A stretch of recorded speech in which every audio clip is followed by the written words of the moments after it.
so much motherfucking design on right now. Break it down, bring it back, make it clap. I got 3 old thoughts, new block, where that thing, bitches on my line, and you know.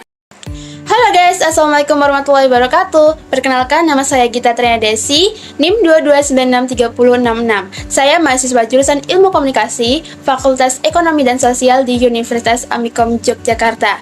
Saya asal dari Jambi, usia 21 tahun. Kali ini saya akan membahas mengenai kepemimpinan. Jadi saya pernah menjadi seorang produser di Nuansa Production yang merupakan PH dari produksi film pendek 15 menit yang berjudul Nice to Meet You. Nah, produksi ini merupakan tugas akhir dari mata kuliah sinematografi di semester 3. Kami melaksanakan produksi pada tanggal 15-17 Desember 2023 kemarin. Nah, sebagai produser dari Nuansa Production, tentunya saya memiliki visi dan misi. Visi saya yaitu menjadi pelopor dalam menciptakan pengalaman sinematik yang mendalam dan berkesan melalui produksi film pendek Nice to Meet You. Visi kami adalah menginspirasi, menghibur, dan menyentuh hati para penonton dengan kualitas produksi yang tinggi dan cerita yang sangat relate dengan kehidupan percintaan masa remaja saat ini. Nah, kemudian misi. Misi kami yang pertama yaitu menyajikan cerita yang menggugah, menghasilkan film pendek dengan cerita yang menggugah perasaan, merangsang pemikiran, dan meninggalkan kesan yang mendalam bagi para penonton. Nah, yang kedua, inovasi visual dan audio, mengintegrasikan teknologi terbaru dan kreativitas dalam penyutradaraan, sinematografi, dan desain suara untuk menciptakan pengalaman sinematik yang unik dan memikat.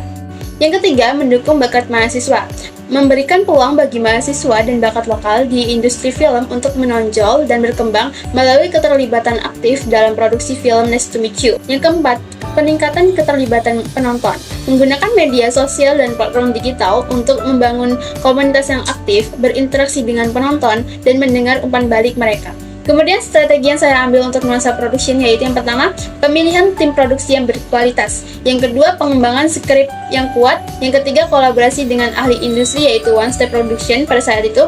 Yang keempat, pemanfaatan teknologi terkini. Yang kelima, pemasaran digital yang efektif. Yang keenam, kemitraan strategis. Nah, selanjutnya cara saya untuk memulai proses memimpin yaitu yang pertama memahami dunia perindustrian perfilman. Yang dimana saya pernah menjadi BTS Departemen pada produksi film Komakin tahun 2023 yang berjudul Rumah Tanpa Atap. Dengan pengalaman ini, saya banyak belajar mengenai dunia perfilman. Terus yang kedua, membentuk tim produksi. Memahami peran masing-masing dengan memberikan peran yang sesuai dengan kemampuan mereka. Yang ketiga, membuat rencana produksi yang terperinci dari tahap praproduksi, produksi, dan pasca produksi, seperti menentukan judul film, logline, premis, sinopsis, menentukan sutradara dan scriptwriter, terus memperhitungkan anggaran, jadwal produksi, dan alat-alat produksi apa saja yang diperlukan, serta menentukan lokasi syuting. Yang keempat, mengelola anggaran dengan efisien dan transparan. Yang kelima, mengkomunikasikan dengan tim mengenai visi dan misi dengan jelas. Yang keenam, mendorong kreativitas dalam tim agar ide-ide inovatif dapat berkembang. Yang ketujuh, mengevaluasi kinerja tim dengan melakukan meeting dan setiap departemen harus menyampaikan kinerjanya. Selanjutnya, proses menjelaskan kepada anggota tim mengenai visi dan misi. Yang pertama, tentunya kita menawarkan sebuah visi dan misi, kemudian mendiskusikan dengan anggota tim untuk mencapai tujuan bersama, yaitu menyelesaikan tugas akhir sinematografi. Yang kedua, tentunya menyampaikan secara langsung, jelas, dan konsisten. Yang ketiga, mencontohkan dari production lain, agar Nuansa Production ini dapat menjadi wadah dalam menyajikan film yang menarik, menjadikan pengalaman bagi para anggota tim juga, serta menjadi wadah mencari bakat mereka. Terus yang kemudian yang keempat, mengajak anggota tim untuk berpartisipasi dalam mewujudkan visi dan misi sebagai tanggung jawab mereka. Yang kelima, memberikan kesempatan kepada mereka untuk bertanya dan tanggapan dari mereka. Oke, selanjutnya cara menghadapi masalah internal. Yang pertama, mengidentifikasi akar permasalahan. Yang kedua, membuka komunikasi internal untuk memahami pandangan dan masukan dari anggota tim. Yang ketiga, implementasi perubahan proses seperti perubahan skrip, lokasi, judul film, dan lain-lain. Yang keempat, memberikan pengetahuan internal seperti meningkatkan kemampuan teknis tim agar mereka paham betul apa saja kewajiban pada bidangnya masing-masing. Yang kelima, menetapkan prioritas yang jelas jika ada kendala pada anggaran. Oke, selanjutnya cara menghadapi masalah eksternal. Yang pertama, monitor lingkungan eksternal.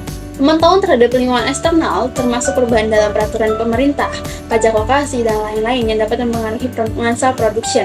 Yang kedua, kelola hubungan dengan pihak eksternal dan jalin kerjasama dengan pihak terkait. Seperti pada saat produksi, nuansa production mengalami masalah eksternal, yaitu lokasi yang berpindah pada saat produksi, dan ternyata lokasi tersebut terkena biaya kontribusi, yaitu di lembah UGM. Kemudian kami menemui manajer utama UGM Residence untuk membicarakan biaya kontribusi tersebut sehingga mencapai keputusan bersama. Kemudian kami menjalin hubungan kerjasama antara nuansa production dan lembah UGM. Kemudian, gaya kepemimpinan yang saya gunakan yaitu demokratis, karena gaya ini sangat melekat dengan kepribadian saya yang aktif, terarah, dan dinamis.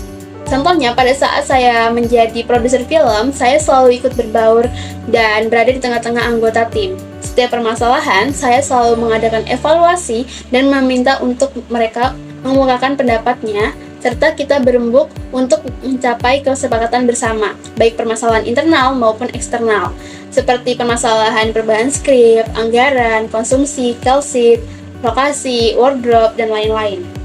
Sekian pembahasan dari saya, kurang lebihnya mohon maaf. Wabillahi taufiq walhidayah. Wassalamualaikum warahmatullahi wabarakatuh. Sampai jumpa lagi.